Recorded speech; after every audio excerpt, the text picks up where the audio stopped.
Oh, hold on.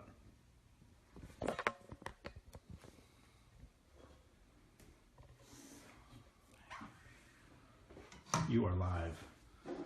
All right, guys, welcome. Thank you for attending live, those of you that do. Otherwise, you'll catch it on the recording. We're trying a little fancy setup. Ruben's got a clip. What kind of clip is this? Like a vice grip? It's one of these, in case you want to know, on a light pole of some type. Mic stand. A mic stand. And this fanciness allows us to not shake like we're jittery. So the point of today is we're going to do a quick live Q&A. Nothing fancy, nothing too crazy. Talking about paint by numbers insurance. Had a lot of questions in support desk. Of course, while we wrote everybody back, I thought it was useful just kind of answering some of those and talking about what we're doing, why we're doing it. That's it. So let's see. First of all, paint by numbers came out of a series of questions. Like, for instance, Doug Cameron over the years has said to me many times, Brian, all I want is exactly what I need to do to land deals without all the fluff. But I want it step by step. I want everything I need to be successful. And, it's resonated with me. And the reality is so many programs and courses focus in on providing this all-encompassing material and delivering so much value that you go, wow, this is amazing. But the point is, sometimes you get lost in the weeds. Sometimes you create all this other content to discuss, 80% of the work and the getting to the money is all in this little subset. But then you create this all-encompassing system that addresses these little one-off things that may come up every blue moon. And truth be told, most of you just want to figure out how fast can I get to the cash? What's the best way? Think about it, right? How do I land a client? How do I build a client? What do I charge them? How do I fulfill? And how do I do it all over again? It's just like 3 or 4 steps. Anything beyond that is where you get in the weeds. So I was having some success in merchant services. And I realized that, there's hundreds of thousands of merchant services reps. I'm not going to corner the market on merchant services by any means. So I said, hey, how can I make this available to everybody? And I said, let me make it very simplistic. So we're landing clients in merchant services with email. We're landing clients in insurance with a combination of email and voice drops. And we do a multi-touch email system, and we do actually just a single drop.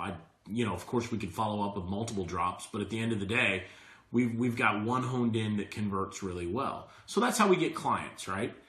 Then how do we fulfill? And so on the insurance side, we'll walk you through exactly what we do to fulfill. We just give you a copy of the messages and the strategy and stuff we use. We show you how you can implement the exact same thing we're doing without having any real hiccups or roadblocks. None of these call-in, endless rise or, whatever their new name happens to be, right? So at the end of the day, you've landed a client. I was talking to Jane Tuck the other day via email, and Jane said, I've got so much activity, whether I win them all or not. What's cool is, she was excited by the amount of activity. And I talked to Wayne Bosinger, who's a big PPC guy in Nebraska. Same thing, he's getting pretty killer responses. Doesn't matter what you do, if you just follow the basics of a system to land a client, what should I charge in price, how do I fulfill, and just rinse and repeat. Track everything in some kind of pipeline management tool and just do it over and over again and set it up to happen on a regular basis. What you've done is created this sustainable system that'll bring in clients. Like next door, in the office next door, I have Sean. Sean's taking inbound calls today from insurance agents. We created this message. We've tested it 15, 20 times now. It works. So with as little as 300 or 400 outbound calls, he's going to get 40 or 50 inbound calls today. He's going to go through the garbage. He's going to then take the good ones, he's going to put them in his system, and he's going to follow up. And then we have like a follow-up email sequence in addition to, what he does on the phone. We have a simple proposal. We have 3 different price points. So everything's laid out. So the net of our whole paint by number system is, and it's going to differ by niche, but specifically what's available to you guys is the insurance market. 8 million insurance agents just in the U.S. I've even put together a list of 500,000 right now, and I'm going to offer a bonus. I'm not going to give out my whole list, but if somebody says, hey, I need 2,000 here or 2,000 there, I'm going to offer that to the guys in the system so they don't even have to go find a list. You could say, I live in Cleveland. Go Indians, right? Good win last night. I live in Cleveland and I want a list of insurance agents, and then I can contact them. So that's the system in a nutshell. So some of the questions were, can I do this? Here's the rub. Can you fill out a form and get a list? Can you fill out a form and have a message dropped? Or can you take an email that I give you and I show you my conversion rate? Like the one on insurance wasn't as good as my merchant. It was about 29 or 30%. Merchant was in the mid, excuse me. Merchant was in the mid 30s. And so if you can email the system out, now you may run into some roadblocks. You may find that the list you got was crap. But fortunately, I've put together a list that I'm going to share and allow you guys to tap into. You may say, how do I email it? In the first place you go to email, like we had a roadblock with MailChimp. We tried to use MailChimp and we'd been using it for a long time. And then all of a sudden MailChimp just got really restrictive. And we said, no, we're not going to use it anymore. So we kind of walked through what we do, how we do it. And everything is basically steal our stuff and implement it in your business. And it's all designed to create another revenue stream for you. It's not designed to be the only thing in your world. But when you implement this and you drive, like we're at like 130 or 40,000 of new revenue in the pipeline. I have to get an exact count on close. I'll post it in this post later on how many we've closed since last week. But we're looking to close, in essence, between 1 and 2 deals a day. I said 2 every day. Sean's happy with 1. But at the end of the day, if we close a deal a day, I'm okay. I mean, I think it's realistic, though, to knock down 2. So how do you do it? You have this funnel, right? It starts like this and it comes in. The more stuff you have up here and you have good discussions and you send proposals, the more likely you are to get business at the bottom. How do we bill? Do we take credit cards? Do we use PayPal? Anyway, we lay it all out in the system. Ruben, do you see anybody? Is anybody asking any kind of questions? Or maybe we can answer it. Brian Morrow wants to know, hey, Brian. What's the next paint by number? You know, I swore I wasn't going to answer that, but you are here live. I'm probably going to sit on it for a while, but we've been testing real estate as well over the past couple weeks. So realistically, we're going to do real estate, and then we've already done one in the contractor space, and I'll hold off what niche. It's not AC. So it'll probably be those 2 next, one in the contractor space and or real estate. The real estate one's intriguing because, as you guys know, there's a bazillion real estate agents. And if you're like many people, you've struggled to tap into how do you make money from this market where they don't have a lot to spend. Yet there's so many people. You can't turn around. In my neighborhood alone, I think there's like 4 agents that live in my neighborhood. Just 4 people I just happen to know. The one's walking the dog I'm talking to, and I'm listening to the problems. Insurance is almost as good as real estate. With 1.8 million people that are insurance agents, what we would call a producer, so people that have to sell to generate their revenue, there is so much opportunity. Now, traditional scrapers aren't always going to get you the data. And by the data, I mean phone number and email. Now, LinkedIn is a great source, just giving you guys some ideas, but I've put together some other methods that I think you'll be happy with, and I'm going to share out for people that decide to do it. So the difference between what we're doing with paint by numbers and what we're doing traditionally in local marketing is we're going after markets that are underserved, that are maybe not tapped into in the same way, like people, you know, if we've sold local marketing, SEO, reputation, etc., that kind of stuff. So when we go after merchant services, I suspect that many of the people had never thought about it. Yet here's this market with tens, if not hundreds of thousands of agents that are desperate to spend money and drive revenue because they're gung-ho agents. Same thing with insurance. You have these people that sometimes jump company. Some work for big firms like Allstate and State Farm. Some work for independent brokerages. But at the end of the day, the lifeline of their business is generating inbound leads. So we give you 2 different pricing strategies. It doesn't matter which one you use. We use one. The other one's just as good, maybe better. So at the end of the day, we're going after markets here that you probably haven't done or other people haven't done because of the services that we typically have sold. SEO, like as an example, SEO or reputation for a local insurance agent, not as valuable. Reputation maybe a little bit, but trying to SEO an individual agent's information is, it's nebulous, it's questionable, it's hard to show real value. On the reputation side, I suspect that it is an uphill sell. It's a great upsell when you have a relationship and you've already delivered value. So what we've done is gone straight to how do they get value? How do they actually translate a relationship with you, Brian, or me, into immediate money? So Sean had a conversation this morning. Let me give you an example, guys. Sean had a conversation this morning which echoed a conversation we've had almost every day the last week. So in insurance, right, there's property and casualty. So property is like your house, car insurance, etc., casualty.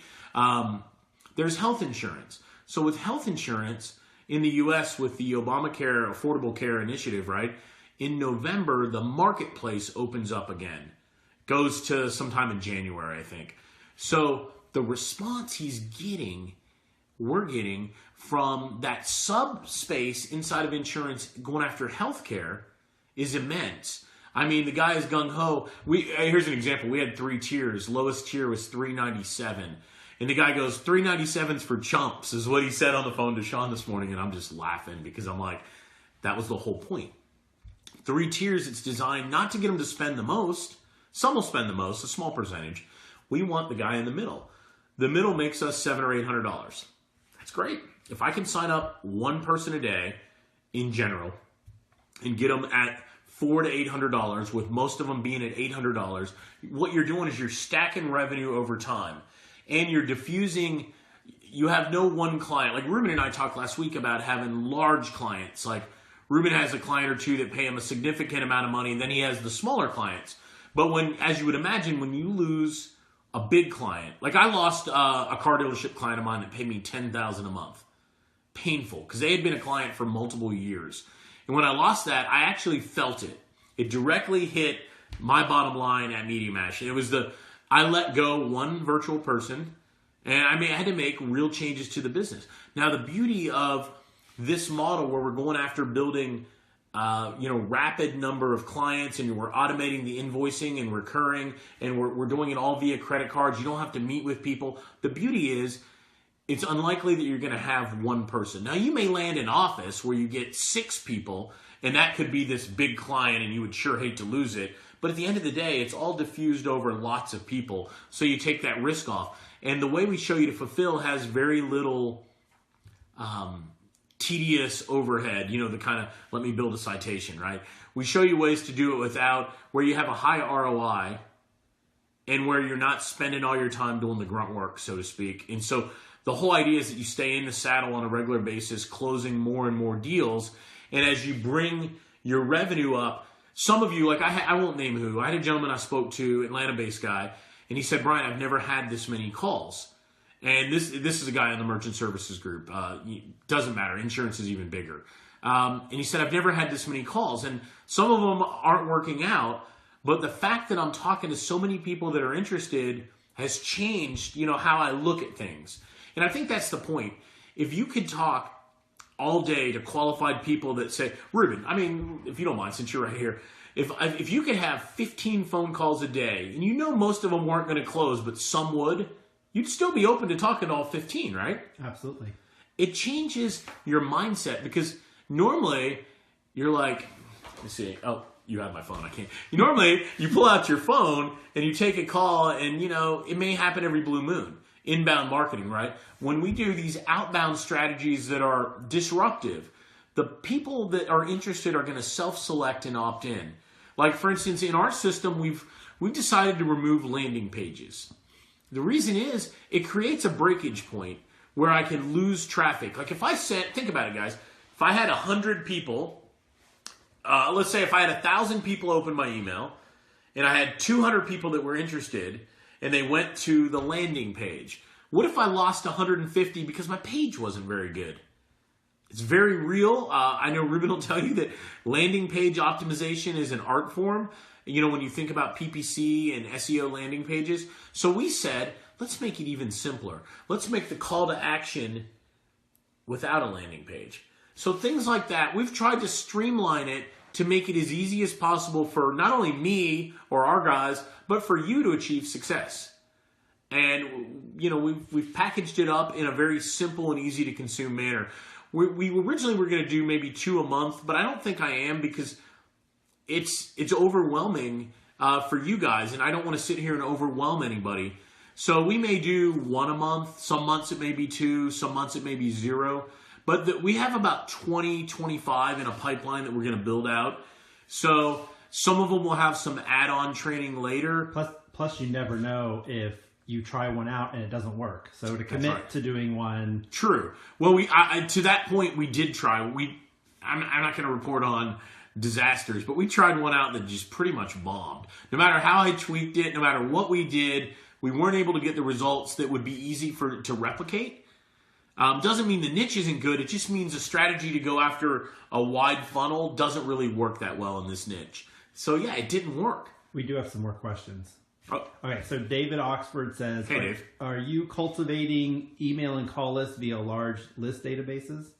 And he has another question then too. So yes and no. So I've got some internal VAs. Just all that means is they're basically people that you would find on Elance and stuff, but we have them on payroll. So we have pretty much every scraper out there. We used LinkedIn, and we also pay. There's a certain database that's $20,000 a year, and we pay for access to that database. If you're interested in learning more about that database, we can do it. I'm not going to do it on the live stream because I don't have a computer or anything in front of me. But that's kind of our go-to database. LinkedIn, this higher priced paid database, and scraping. I mean, if you have the right scraper, for instance, the Local Prospector 360 Local Essentials product, when it scrapes, it doesn't do a true scrape. It goes into Google My Business and gets the email and phone number from there. So we are using that because the data is so pure. Case in point, we have an insurance agent that wants to insure marijuana stores or cannabis stores. You got me on how to get a list of marijuana stores, right? They're not really out there. I don't know a lot about. I've never even smoked a cigarette, so I don't know anything about marijuana really. So this one, which we promoted a while back, Local Prospector, when I run it, I'm able to search by city or by state, and I'm able to get highly targeted list of email and phone numbers. I was able to charge the insurance guy a $250 bump for the list. I said, look, normal kind of list that I have, I'm able to give you at no cost. This is a specialty list, and it's going to take me a week to put it together. And so we did, and then now we've charged this guy. It created a revenue source using another tool we have. And now that I have this list, when I talk to other insurance agents, I'm going to mention that I have this. So what was his other question? Second question is, are you sending out national basis, statewide, or local?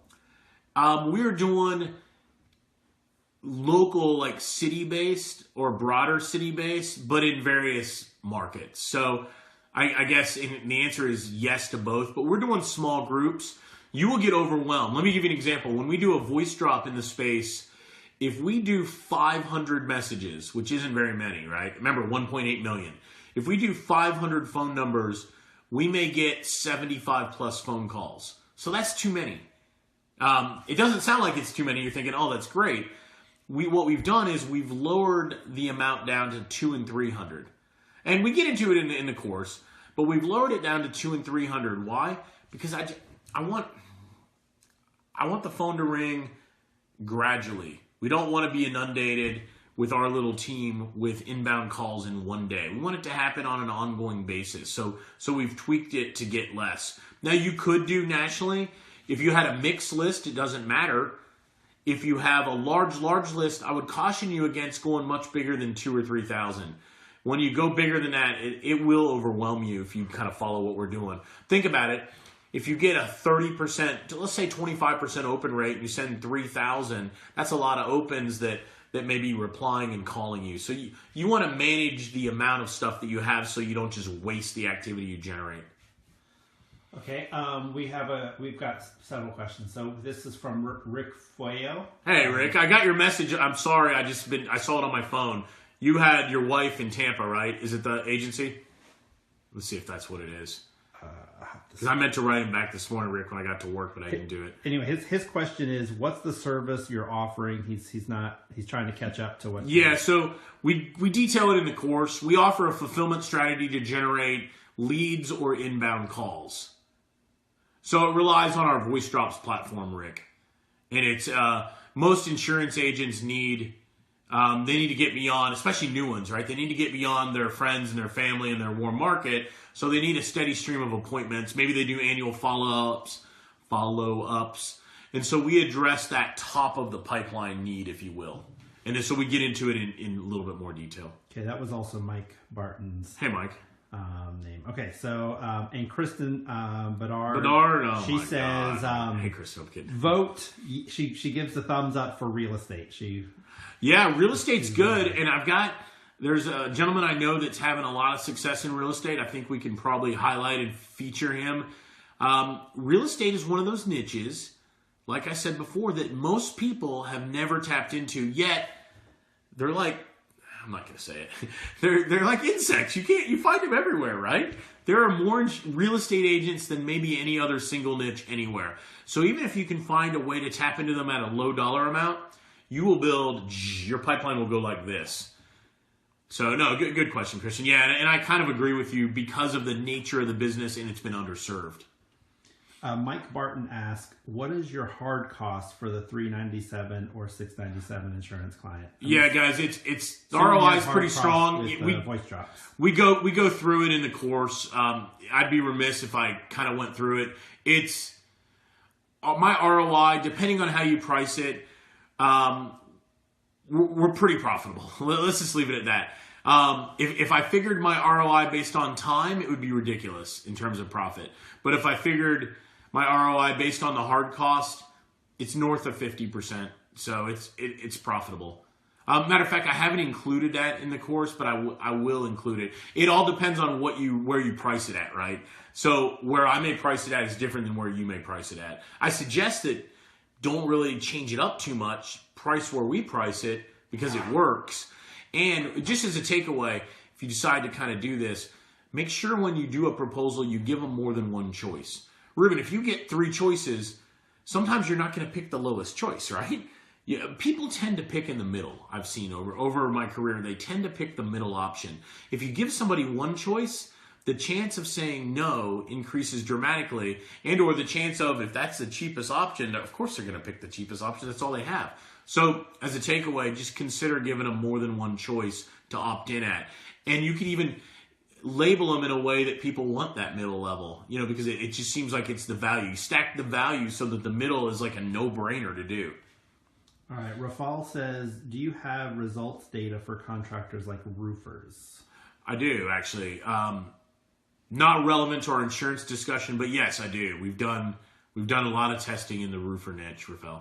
So shoot me a message. I'm glad to talk about it privately with you.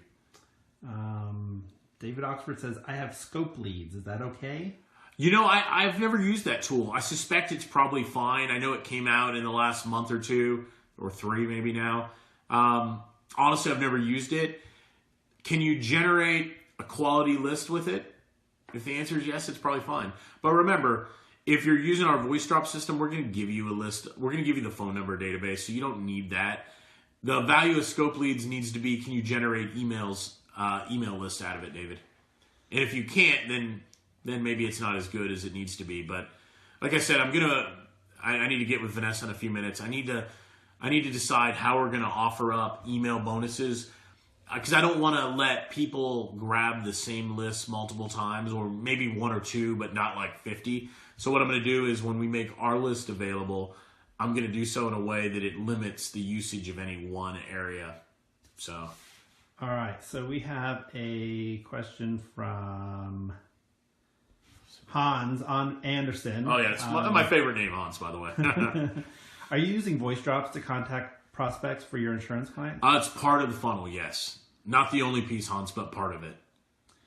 Okay, Mark Gamble says, I just signed up 2 merchant accounts who want to go after the following niches: salons, spas, groomers, dentists, orthos, chiros, mechanics, auto repair, hair. Well, it's a long list. Yeah.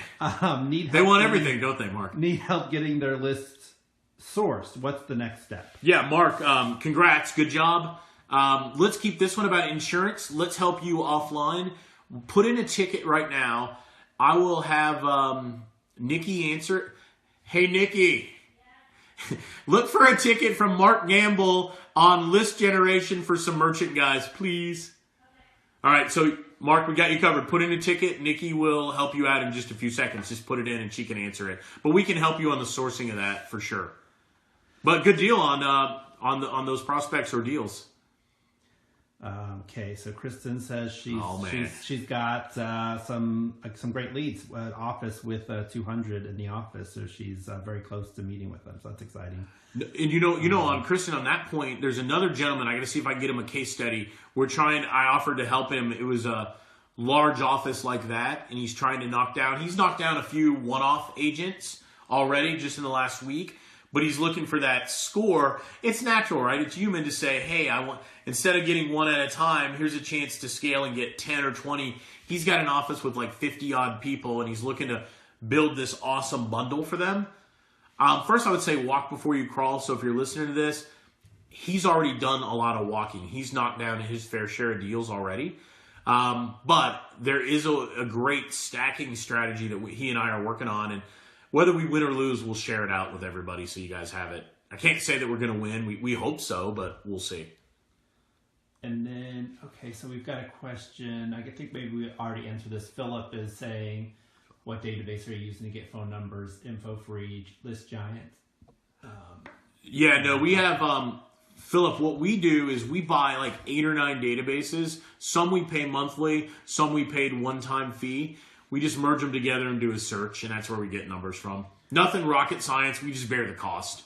I mean, y'all could go and buy all these things yourself if you want. Brian Morrow wants to know, can you load the proposal to propose it?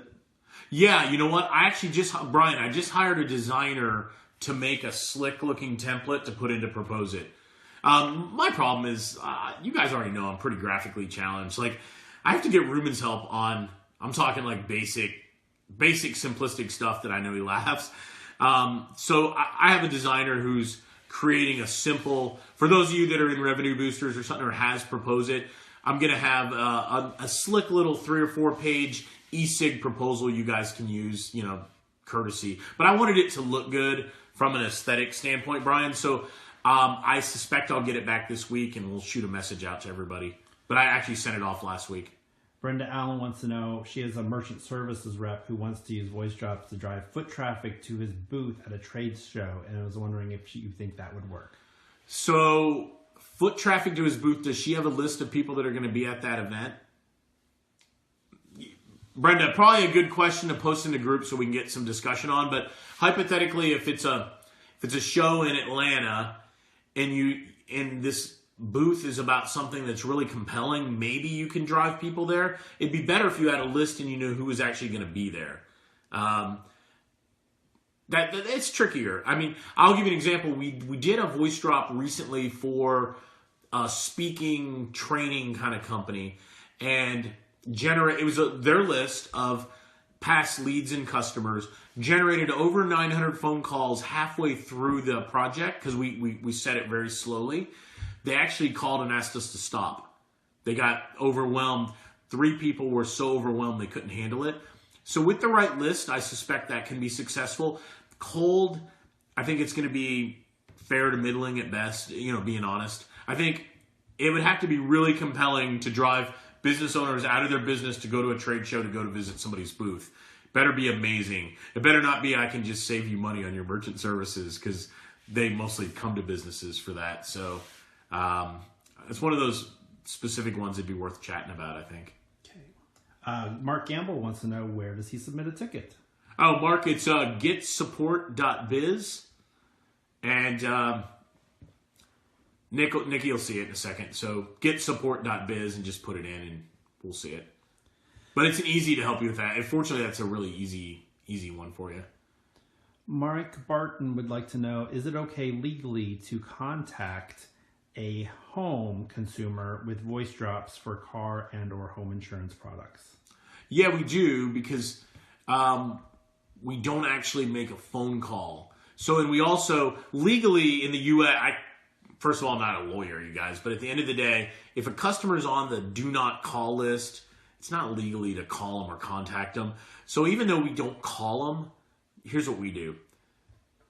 We scrub everything against do not call, so that whether we're calling or emailing the voicemail in, it doesn't really matter. We're just not going to contact those people. So now I'll tell you one thing that works really well. Well, I'll save it. It's not related to today's call. I don't want to deviate the whole thing. Ruben, any other ones before we wrap up? Brenda says he does have a list. So yeah, then let's try it, Brenda. I mean, I think having the list is key on that project. And most of the case, look, on the voice drop side, you guys, most of the case, it's script and list. So if the list is okay or decent or somewhat, decent, then it's all down to the script. And once you hone the script in, or once you know the basic tenets of what makes one script good versus another, it's easy to adjust an inbound script. We get scripts, a lot every day, and a lot of them are horrible. And so what we say is, hey, we can do that, but why don't we split test it and also try this? And we kind of give you a suggestion based on what we know is going to work. Almost always our suggestion works better, because a lot of people that give you scripts are giving you the kind of script that someone would talk about specifically if they made a phone call and were interacting with you. And that script doesn't always play as well with an outbound voice message, speaking of voice drops. Okay, one last question. Okay, great. Philip Kasich Hey, Philip. says he creates funnels that collects cell phone numbers from businesses, prospects, and he wants to know if there's a way to send out a voice drops on demand. So like, I'm gonna release. Someone comes, they sign up, and then after they sign up, they automatically get a call. Philip, we just created some API access into the system, so let's kind of get together offline. We could probably come up with a way that you would hook in, and when they complete the form, it then sends a voice drop in a one-off form. It's brand new. We just kind of did it. Haven't used it with anybody else other than testing. We are working on this Voice Drops Plus thing, which will address something similar to that, but a little bit different. So I think we can accommodate that. You just have to agree to be a little bit of a guinea pig is all. But good question. All right, that's it. Cool. Now, thank you, Ruben and Nikki over for getting yelled at in the other room, and everybody that asked questions. Thank y'all. We just thought this would be a useful way of. We didn't really want to do a webinar about this. We really just wanted to address some of the questions that people had, and just try to be as transparent as we can. If it makes sense. 1.8 million people. It's a strategy to how do I land clients? Copy what we're doing. Two different parts of a funnel on the client side. How do I fulfill? How do I bill? Where do I track it? And it just creates this rinse, repeat. Do it over and over again. Well, listen, everybody. Thank you very much. We're going to save this. And I owe Sunita a call, and I need to call her right now. So thank you, guys, and I hope you have a great morning.